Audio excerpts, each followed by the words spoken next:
get you in there. If you don't mind, could you pull that chair back next to you? This I'm one? sorry, yeah, because it's sitting right there in the shot. Sure. Perfect. Yeah, perfect. Yeah, there we go.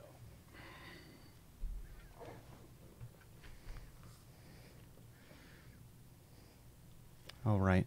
And one thing too with the microphones, don't be scared of it. Okay. It is the closer you are, the better it is. Got it. It's a fancy one. I know sometimes people when they get around microphones, it's like, oh no, don't be scared. I'm not too afraid of microphones. Yeah. Some people, it's like, what is this thing? All right, just like that, live.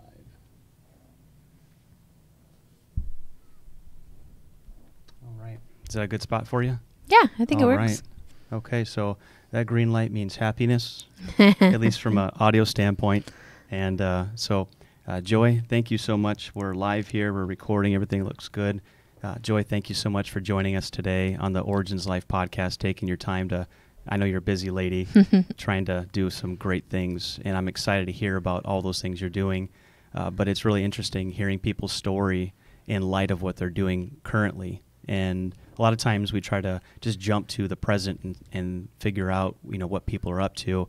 But if you give the backstory, it really helps us understand how people have come to the position they're at currently.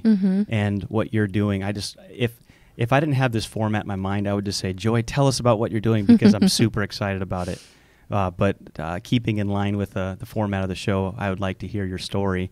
And the Origin Life moments always begin with our upbringing, the shaping influences that really help us become the people that we are. And knowing those circumstances really, again, helps us understand who we are currently. So let's start with your upbringing. Can we hear about that, where you were born and raised, your parents' influence, those types of things? Yes, I was born and raised in Cedarville, Michigan, which is just over the bridge. I'm not a hand person telling, where you're at in Michigan on the hand, but just over the Mackinac Bridge, very small town of about 1,000 people. My parents were both pastors growing up. Both my mom and my dad were ordained ministers, and so I grew up in a church that they started in a very, very small town, and that's kind of where it all started. All right. So conservative America, right? Grew up in a conservative town. Very much so, yes. Was it a small church? Yeah, pretty big for the town, because the town was only 1,000 people. So I think they grew to maybe 100, 150 or something like that. Okay. Over the years. What was it like growing up as a pastor's kid? Challenging, for sure. I feel like my parents did a good job loving us. There were 7 of us kids, so it was a lot of children. They both worked other jobs most of our lives. My dad was a football coach and teacher, and my mom was a dental hygienist, and then they had a full-time church to run. So, busy family, and being kind of in a small town, and then being, the pastor's kids, there was a lot of expectations on us to be a certain way and to uphold certain values. Absolutely. For a lot of people in our culture today, they haven't even been to a church, let alone, understand the dynamics of being a child growing up in a highly religious environment. That's obviously a dynamic that a lot of people, it would be, even you describing it would be hard for them to understand, because it's really just a different world. So was that a consistent environment up until the point you left your home? It was. Okay. Yep. Yeah, we were in Michigan, in Cedarville, Michigan for about 13 years, and then moved to Escanaba, Michigan, even further north, closer to Wisconsin, for all my high school years. Nice. So, and they started a new church in Escanaba, so I was PK my whole upbringing. Yeah. So how did you get out of that area? I mean, what was the transition from Michigan, Wisconsin area out here to Vegas? How did that happen? So when I was 16 years old, I actually graduated high school. I'm a twin, so my twin and I graduated early, and we both moved away immediately to a bigger city in Michigan, Grand Rapids. And it was there that I met my husband, actually at a church. I was doing music. He was a youth pastor or working with youth. And we met in Grand Rapids, and both of us had kind of like a similar upbringing of conservative. His was a little more rocky than mine. Okay. And we both had a really strong heart for marginalized communities. Nice. And so when we met, we got married when I was 19, and we immediately wanted to kind of see the world, I guess. So when I was 21, we moved to Los Angeles, actually. I went to fashion school there, and we kind of just got out of Michigan for a bit. But when we were in LA, we really kind of saw the world more. So early on in Michigan, we left working for churches and started kind of this coffee house, church type kind of space, communal space where people could come and feel welcome. Because a lot of the people that we had a heart for were starting to not be allowed in the church that we were part of. So they would be kicked out because they had their skateboards or because their mohawks or pants were falling down or whatever. And so before we had moved to California, we started this coffee house where our motto there was coffee, cigarettes, Jesus. Nice. And we literally just let kids from, the night coming down from their high and from the night before, homeless people and just friends of friends come into this space, eat Pop-Tarts, smoke a cigarette, and have some coffee and dialogue about life. Nice. Jesus, love, whatever they were going through. So that really kind of allowed us to see in our community that everyone has a story and everyone deserves to be listened, heard, and loved for being humans. And then moving to California was kind of this whole new, like we're downtown Los Angeles. I went to fashion school, so there's a large gay community. So we got to hang out with the people I went to school with and their partners and just get to know them for, human to human. Yes. My husband worked right near Skid Row, which is a big homeless community downtown in LA. So he would hang out on lunches with them and hear their stories and listen to them. And then we started hearing while we were in LA more about the adult entertainment community there.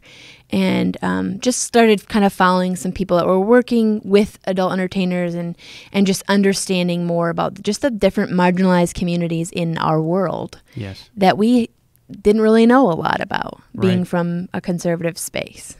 Now, at 18, you said you just were ready to go. Mm-hmm. Was there a growing angst in you as a young child to get out? How describe that emotional decision just to purposely depart from what you knew? Yeah, I think I'm definitely not a country girl at heart at all. Like Okay. I'm not conservative. I really have never been, except for just kind of adopting a lot of my parents' beliefs. Which is crazy because growing up in that environment, you would think because you hadn't been exposed to any other way of living, just by default, you would become a country girl. Yeah, So you're yeah, growing up totally. in the country or rural parts of America, but yet inside your heart and mind, you're saying, this isn't me. Yeah, I'm not really sure exactly where it came from other than just a desire to be authentic and be me, which I don't think I was a lot growing up because I don't think I knew how to. I was literally this week looking back at some of my old friends growing up, elementary friends and things like that, and they're like super into guns and like and I'm like, I just know, like I'm not, that I can't believe that was my life because it's totally, completely opposite of who I am today. Did your parents support the decision to move on at 18? And then in a greater capacity, do they support what you're doing now as a person? Yeah, so I was actually 16 when I moved wow. out, and then I was 19 when I got married. And because my sister and I were twin babies of 7 kids, yeah, they did. I think they'd done a lot of parenting in their lives, and so they were kind of supportive, especially I think because I was going to be in somewhat of a church environment. My roommates, were in an apartment that were also working in a church, and so I was doing a lot around like church space, and they appreciated and liked that. So yes, they were supportive of me moving away. I think that they always kind of hoped I would come back, and they still do. All my family does. Yeah, they're all parents, right? Yeah. But they are supportive of the work that we're doing. I think they're a little more conservative in their beliefs, so how we do it and some of like our belief systems around marginalized communities and just humans in general, we don't always see eye to eye on things, but they're supportive of us doing what we feel like we're supposed to be doing, what we're called to do, what we're passionate about. And I think their comment is, maybe can someone else do it? Yes, right, yeah. Yeah. So there's a healthy respect, mutual respect both ways. Yeah, Very it's good. a little complicated, Yeah. but yes, Aren't all family for dynamics? sure. Yeah, it's a lifelong process.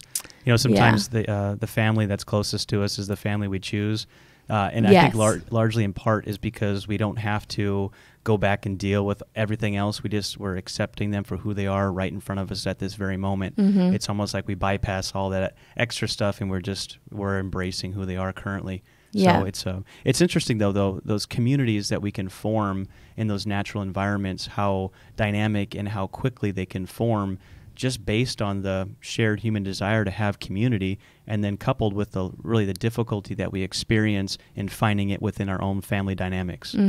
Yeah, So- absolutely. So tell us about your time in LA. That sounds like it was probably a big pivotal point in your story, just a time that you were probably figuring out more about who you were, what you wanted to do. You obviously were trying different things with your nonprofits. So tell us about that time in LA further, please. Yeah, so LA was kind of a dream, trying to just take a risk and see what happened. I've always been passionate about fashion, and so we found a school that I wanted to go to, and we kind of just made the leap, and it was just eye-opening. You go from a decent sized city in Michigan, Grand Rapids is pretty decent size, but you go from that to LA. I mean, it's just, totally opposite of everything we ever knew. Back then, we laughed because we didn't have Google Maps. We had Google paper that we printed out, Maps. MapQuest, Yeah. and then got a Garmin. And so just the traffic alone almost totally ruined our marriage. I think it's hilarious. We talk about just how frustrating some of those seasons were. But what was great about it is that we were forced to fight it out. Because we didn't have anyone else. Yes. We moved knowing barely anyone, and so we had to work through stuff, and we had some hard stuff to navigate through, from my health to school to not having any money and all of the things combined, and we fought hard for each other and for our future. So Yes. How long have you been married now? So we'll be married 13 years in September. 13 years. Yeah, And how old are you? I'm 31 now. 31. All right. So how did you get out here to Vegas then? What was the transition out here?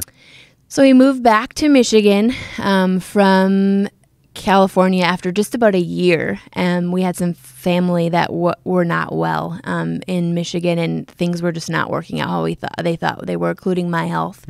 So we moved back, and then we kind of had this season in Michigan for about 10 months where we were trying to figure out what we were going to do. We both were working 2 jobs. And just trying to navigate what was our purpose, what's next for us. It was kind of a confusing and tough season. And we ended up booking a trip to Las Vegas on our 4-year wedding anniversary, which was in September of 2009. It was just fun. It was super cheap. And so we went out for the weekend, and then was kind of where we heard more about the adult industry, and even more because, like I said, we kind of started learning about it while we were in LA. And hearing, at that time, you didn't really hear a lot about sex trafficking, but there was just so much knowledge about how large the industry was in Vegas, how large it was really nationwide, worldwide, Yes. and how many people were working in the industry and how few resources and support there were for that community. Right. And we felt super compelled to do something. Yes. So there were a few groups in town that were doing some of the work. They were religious organizations, and we just really felt like, are we supposed to move here? Which is hilarious because when we were driving around Vegas when we first got there for the weekend, we were like, we'd never want to live here. Doesn't everyone so say hot? that? I know. Yeah. So funny. But yeah, by the end of the weekend, we were literally calling my parents, calling mentors of ours, and saying like, hey, we think we're supposed to do this. We just had this feeling. And what do you think? And everyone thought we were pretty crazy. Of course. But my parents were actually supportive. They really wanted to see us use our gifts and our heart for. They weren't super passionate about me doing the fashion thing. They were really my heart's always been for people. Yes. And So they knew that would satisfy your deepest desires. Yeah, I think so. So even though they weren't thrilled about Vegas, I think they were thrilled about the opportunity to work and live out our passions to help, society and humanity.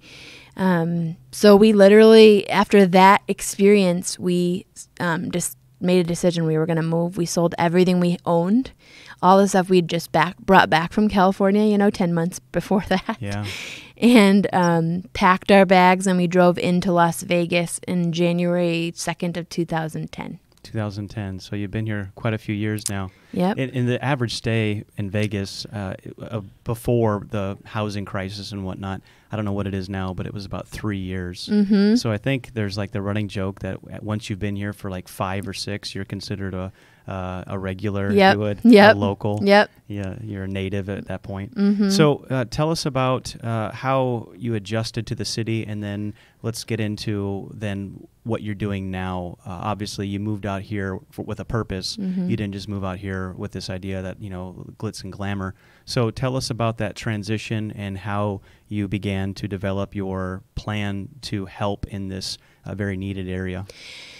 Yeah, so when we first came out, we were working with a few different orgs that were religious organizations that were trying to just kind of reach out to the individuals to see what was needed and kind of just to show kindness. They had a kind of more of a religious agenda, which to us seemed fine at the time. Mm-hmm. And then I literally started showing up with pink cupcakes like within the first week I was here. The largest adult convention in the world is hosted here in Las Vegas every year, and it just happened to be like 4 days after we arrived. Wow. So being that my background's actually hair and makeup and fashion, like I said, so being that that's my background, I was in the Sands Convention Center in the bathroom, hoping I didn't get kicked out. Yeah. I had some hairspray, some lashes, and just different things, and I was just like hanging out in there, asking the women that would walk in if they wanted their hair touched up or lashes, and just being kind of like a creeper, it seemed like, probably, but really just trying to be kind and get to know people. And that experience that weekend totally connected me to people in the adult entertainment industry, because I don't have a background in the industry, which is always really confusing for people, and sometimes can be off-putting by the industry because I haven't experienced the things that they have. And but what I have done is thousands and thousands and thousands of hours over the last 8 years of sitting and listening. Oh yeah. Doing hair and makeup, listening to their stories without judgment. Yes. And without making decisions about their lives and their experiences that aren't mine. Correct. And that really was a pivotal experience, and that first weekend at the Adult Video Network that pretty much changed our whole trajectory, because we kind of was thinking my husband would maybe work in ministry or do something with groups here in Las Vegas, and then it ended up being me that was super passionate about this population and us not being able to walk away from it. Yes. It's such a needed aspect in our town. It's a needed ministry, a needed vocation, a needed work, if you would. I don't want to interrupt, but I see so much of the baggage of that just in my simple interactions at the gym. I go to LVAC on Eastern in 215, and I think there's probably 5,000-6,000 people that come through there on a daily basis. And it's interesting because at certain times of the day, I think there's a greater population of women that are in the industry, and I always say that you can see them, you can spot them from a mile away because they don't want to be seen, because they're wearing the hats and it just looks like they're in disguise, and I see, and I'm just offering up my own perspective, and I could be totally wrong, but just from a casual perspective, someone that's not involved in it, not seeing it, but on the periphery, if you would, on the side, just being able to see what appears to be, women that are a part of it. And I always say that you can tell a woman that's getting into it because she's enjoying the money. You can tell a woman that's in the middle of it and she's tired of it. And then you can see the ones that are used up and broken. And I see this dynamic, and for years I've thought, how do you help these people? And coming across what you were doing, and just really by chance, an encounter that someone clued me into you, once I found out what you were doing, like light bulbs in my heart just started opening up, because it's as a father, I have a 10-year-old daughter, and seeing now a young girl grow up, and now seeing a woman that's in this city and appears to be used up by the system. And I think that woman at one point was someone's 10-year-old daughter. And what they're doing now, even if they're getting paid to do it and successful, they're not happy, because a woman can't be happy doing that. Even the ones that put on the happiness face, I just see that there's more than likely just a facade. So that's just me offering my perspective to it. Sure. And you can correct me if I'm wrong on any of those aspects. Yeah, I think one of the things we as the Cupcake Girls, because we officially started our own nonprofit, the Cupcake Girls, which our clients named us because we would come into the strip clubs with pink cupcakes. We would come into the legal brothels with pink cupcakes.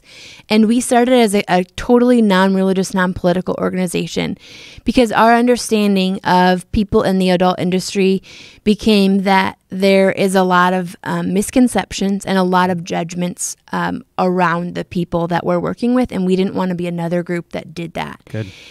So we are made up sometimes of sex workers and or of people that have worked in the industry, because we want to be able to understand perspectives from their eyes and not just, again, from people that don't know, who haven't been there. Yes.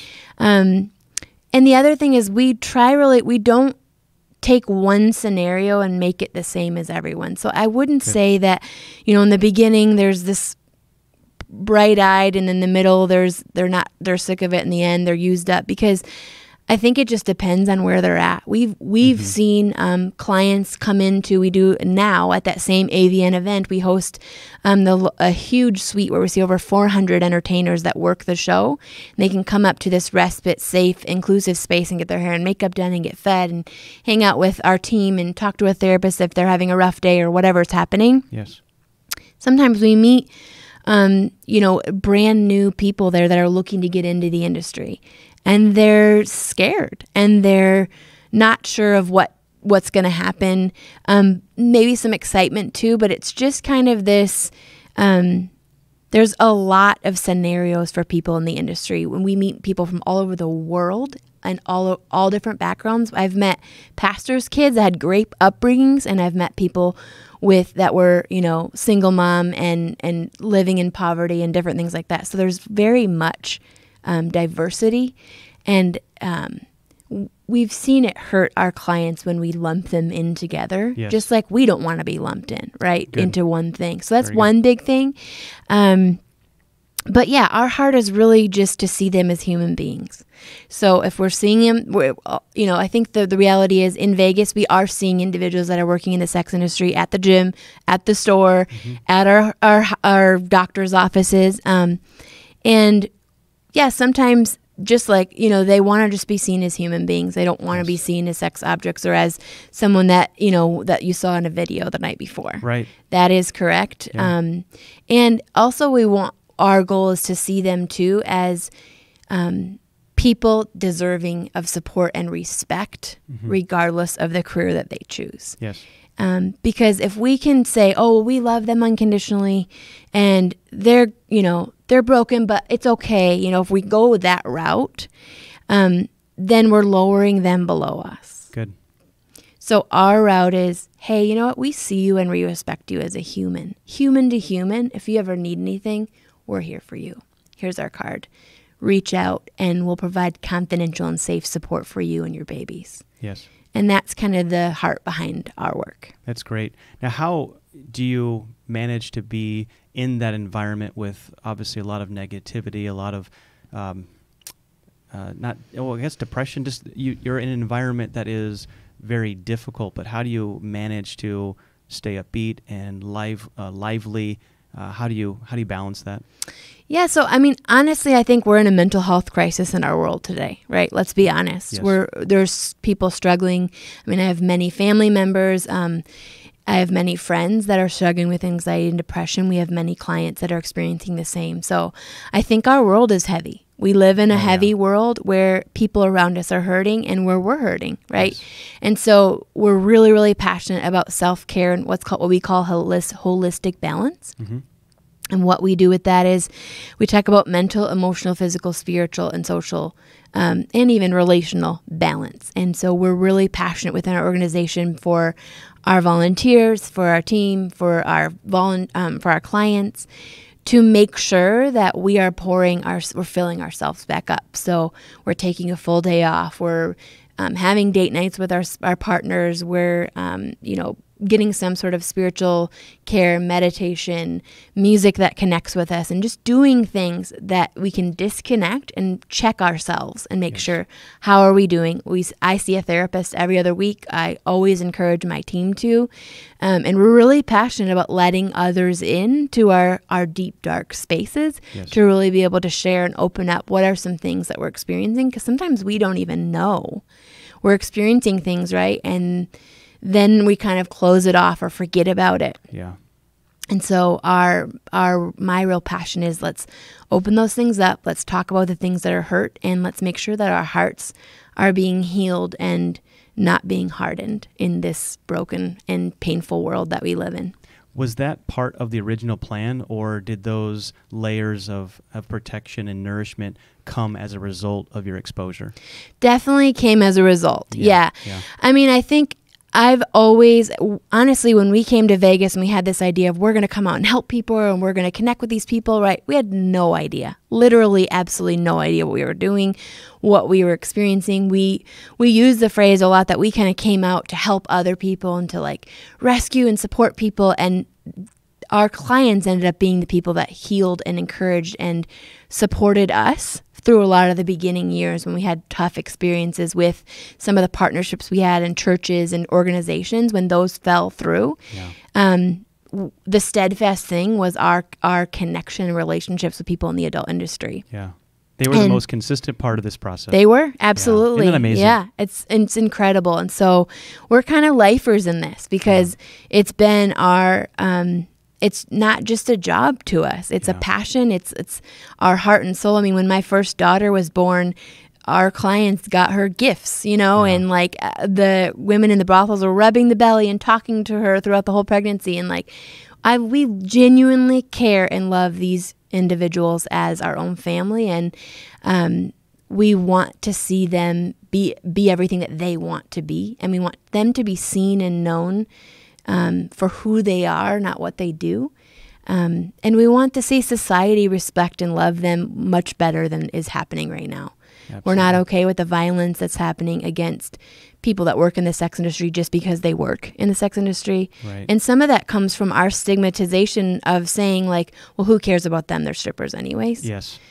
That's not okay. Like that, these women and these individuals are, which we help men as well too, and also trans folks. They're just regular everyday humans that need support just like we do. Yes. And when we can see them as humans and mothers and sisters and daughters, like you said, we can do much better for humanity than we're doing right now. Absolutely. And that's interesting that you draw the connection to the broad scope of brokenness that we all share as people, because even you think of when you were describing the way in which the fallout affects everyone, even the people that are partakers or consumers of that kind of industry, they're hurting just the same, but yet from a different perspective. That whole industry is built on brokenness, but it's not just the adult industry. Much of what we do as humans is based on satisfying our brokenness, but with artificial means. Yeah, I mean, I think as humans, I use the word hot mess. I think we're all hot messes. Sometimes people will comment and be like, oh, you have it all together. And I'm really, really, if you follow my social media, like I'm really passionate about talking about how I don't have it together, right? Because I think that we live in this picture perfect world where everyone thinks everyone's doing better than them. And I think it's kind of bullshit, honestly, if I can say that here. Absolutely. Yes. And so I think the reality is that we're all hot messes. And yes, we're all looking for community and relationships and things to fill the depth and the needs and the hurts that we have. And we look for it in all different places. Right. And sometimes you're filled in ways, that you didn't expect to be doing something, But I think the reality is that we just need to humanize each other to see no one has it together. Seriously. Yes, absolutely. We're all just navigating this world together. And if we can be kind and love one another well, Again, not because we're better than anyone, but because they deserve love and respect just like we desire and need and want. I think we'll see a different world in our future. Absolutely. Does your upbringing or your faith tradition that you were given, does that affect you, or does that influence the way in which you operate today? Oh, absolutely. I mean, my beliefs have changed over the years as far as like fundamental, kind of conservative sides of what I believe, but Jesus hasn't changed. To me, who the Jesus I know, I guess, and the Jesus I see in the Bible, and who he's been to me through the experiences we've had in our lives of just extreme grief and trauma, and our clients' lives as well. He's a different person than I see a lot of people showing who he is. And so my husband and I's passion is to show people that we're not that way. Yes. One of the best compliments we can get is not all people that like Jesus are assholes. Yeah. Yes. Yes.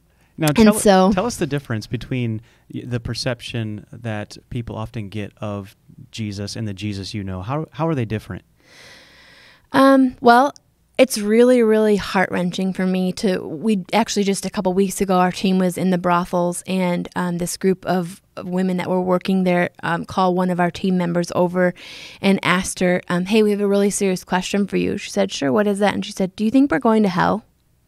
And our volunteer was like, no, we're a non-religious, it took her aback. Yeah. She's like, we're a non-religious organization. We don't push religious beliefs on anyone. Like, we don't have those beliefs around our organization, everything. And they looked right at her and said, no, do you think we're going to hell? Right.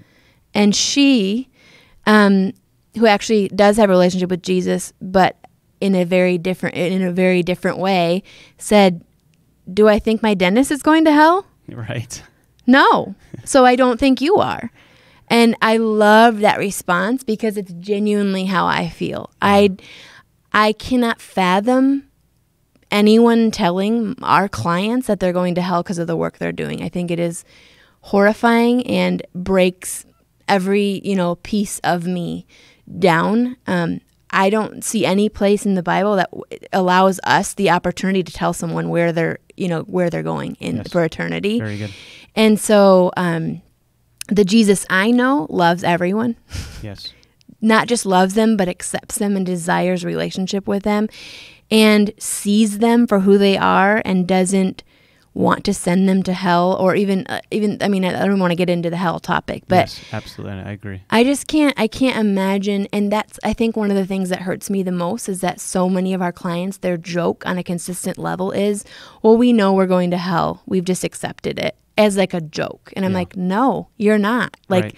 That's not a thing that you choose this job and you automatically go into hell, or you're gay or you're straight or you're any certain thing and you automatically get like a ticket to hell. That isn't a thing. Mm-hmm. And that's probably the biggest thing, is like your salvation in eternity, but also just like, I think being humanized and being connected to in a relational way rather than what can you do for me.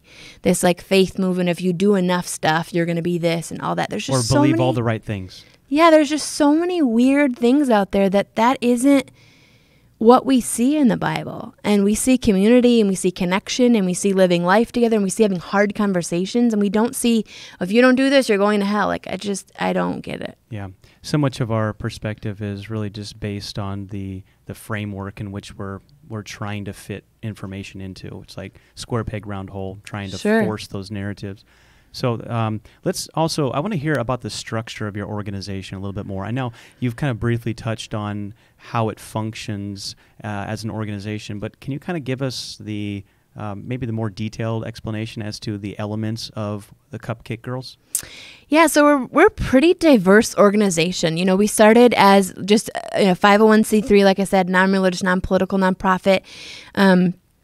It was just kind of me and my husband in the beginning, both working side jobs, and which we still are. Mm-hmm. And now we've just grown into this diverse organization of people with different unique skills. And so we're pretty small staff. Everyone's part-time. We've got 7 staff. We have a branch here in Vegas and then also another branch in Portland, Oregon.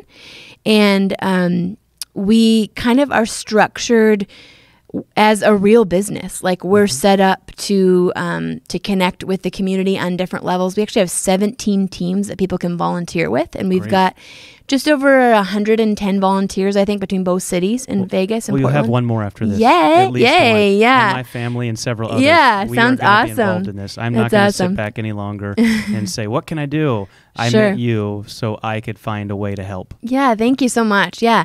So we have people that volunteer doing marketing for us. We do a lot of networking events to find community partners. And we've got, I think, just over 40 partners in Las Vegas that are therapeutic, that are doctors, that are lawyers, that are dentists, financial advisors. We have yoga instructors. We have different healthy habits and essential oils and just the whole holistic care for individuals. Great. And then we're partnered with different spiritual support if people are wanting that piece, but again, not being religious, we don't want to push that on anyone. We want people to want, if they want that, we want to be available for them. And then we have volunteers that go into the strip club still with those same pink cupcakes every single month, drive out to the legal brothels every single month, and we do the Adult Video Network, our event every year, as well as other adult events. We've recently started hosting Me Too events as part of this kind of sexual harassment, movement of people that are coming out, sharing kind of their experiences. Mm-hmm. And that's been super powerful to be able to include people that work in the industry, especially because one of the beliefs around that seems to be that if you work in the industry, it's okay to be raped or it's okay to be assaulted. Yeah. And we're not okay with that. Yes. So we're doing different things throughout the community, and so much of it relies, we have hundreds and hundreds of volunteer hours every single month. And then our funding is actually 100% private donor-based funding. Great. So when my husband and I first started this, we knew we would need funds to, do basic things, give cupcakes, have a phone line that people could call, and provide grant money. Like when people call us and need a safe space to stay for the night, or need clothing for their kids, or need their lights not to be shut off, we're able to pay those bills because donors give us monthly donations, year-end donations, or help with different fundraisers that we have throughout the year. So we don't have any grant funding, and one of the reasons is because we care for clients without having to, if people are working in the sex industry and they're being coerced, we call that domestic sex trafficking. Okay. And so most right now of their grant money that's given, or other organizations out there, they're required to turn in their trafficker. Mm-hmm. And if we were to do that, we would never be able to help a trafficked individual, because at this point, only one client out of the thousands we've seen wanted or was willing to be able to go through that re-traumatization of turning in their trafficker. Yeah, just having to deal with the hurt, the pain. Yeah, and their safety and their kids' safety, and depending on the situation. And so any client that comes to us, we don't have a prerequisite of what we can do or how we do it. We want to let them take that journey when they're ready, so we're not re-traumatizing them and taking them back to things they're not ready to revisit at that time. And so we have a therapist and direct care manager on our team part-time who's just phenomenal. And she not only is able to do therapy and mentorship with our clients, but also can partner with our volunteers who all have backgrounds in human services and go through our long training and background checks and things. But they can just walk along in this journey through, here are the holistic needs we can provide or meet. What is it that you're looking for? And sometimes someone comes to us with a basic need of, I need a doctor. I haven't seen a doctor in 7 years. I have an abscess in my tooth. I haven't been to the dentist. Mm-hmm. And then we build that trust through that relationship, and then we're able to provide other resources and open up a relationship with them. So that's why our slogan is respect, resources, and relationships, that ongoing relationship. So without the help of all of these volunteers, there's no way you could do what you're doing. Oh, absolutely. We literally exist for people that are willing. It's very grassroots still to this day, even 8 years later, by individuals that just care about the work we're doing and are willing to give a donation, are willing to give monthly, are willing to give their time. Our volunteers all have a commitment of giving at least 5 hours a month in time to us. Mm-hmm. Some volunteers we have give 5 or 10 hours a week. It's just phenomenal, just the people that have come out of of the woodwork Yeah. with amazing skills. We're talking hairstylists and chefs on the strip and therapists and, hairstylists or hair teachers that are making all of our gifts and being creative. And, just stay-at-home moms and nurses. Just all different professions that are just giving of a passion of theirs or their skills. And then businesses, just incredible businesses that are willing to give time to our clients to make sure that they have the support that they need to live their best life. You have a gift in networking and entrepreneurship. Yes. Where does that come from? Yeah. How does that? Because what you're describing is all networking and building absolutely. a business. It's those two things, and they can't be separated. The networking part, the entrepreneur business building part. Where did you learn that? Definitely entrepreneurship from my parents. My parents, like I said, started churches. They've done a lot of different things in their life, from different prison ministries and video and all these different things. So definitely I think I saw them start things, and that made me passionate about it. I have both my twin sister and I are entrepreneurs, actually, so it's interesting to see that. And then networking, we do personality tests. I don't know if you're familiar. So we do Myers-Briggs and we do the DISC test. Yes. I'm a very high I inspirer, and I'm super passionate about talking people into stuff. My team will always say that. They're like, she has this way, you just say no and then you say yes. And so anyways, I love to see people's passion and skills in them and then encourage them to get involved. And so that's really what our organization is made up of. So don't get caught standing around next to you. Definitely not. I will put you to work. No doubt about That's it. Great. Yeah. That's awesome. I want to be respectful of your time. I know you're on a time crunch here. But in a few minutes here, could you help frame a better perspective that we all ought to have as people from the outside looking into what you're doing? So you're swimming in this environment. You understand it at a very deep, cellular level, if you would. Sure. There's a lot of people that, myself and others that are on the outsides, on the sidelines. They're looking at this and they don't know what to make of it. They can't make sense of the situation. So I know that's kind of a broad request, but is there any way that you could help the person on the outside looking in have a better perspective or a more balanced perspective on this? Sure. Well, I think first of all, it comes down to our number one core value, which is we love without agenda. I think as humans, we're so quick to judge the person next to us by automatically looking at them and saying, oh, they probably do this or they are this or whatever. And I think that's the biggest thing we hear in the sex industry and with people that are working in the adult industry, people that are working in strip clubs, all genres of it really, is that they're automatically judged for what they do. We hear this big thing of we want to fight sex trafficking, we want to end this problem, and this is multi-billion-dollar problem. And believe me, I do see it before my eyes that there are people that are working in this industry that are coerced, that are not choosing it. I do also know people that are working in the industry that do choose it and are happy at this time in it. And I think that those of us have never walked in someone's shoes, anyone's shoes, really, because everyone's different.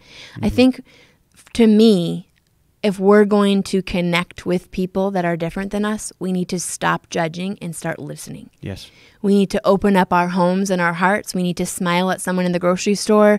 We need to, make sure that our phones are open so that people can trust us. What we see a lot, I believe, with sex trafficking, one of the biggest tactics of traffickers is that they cut everyone off from their home life. So it's all their family, all their friends, and they don't know what they're doing because they usually start out by working in the adult industry. Either they've been working in it or they get started and then they feel like this shame that they can't tell someone. Yeah.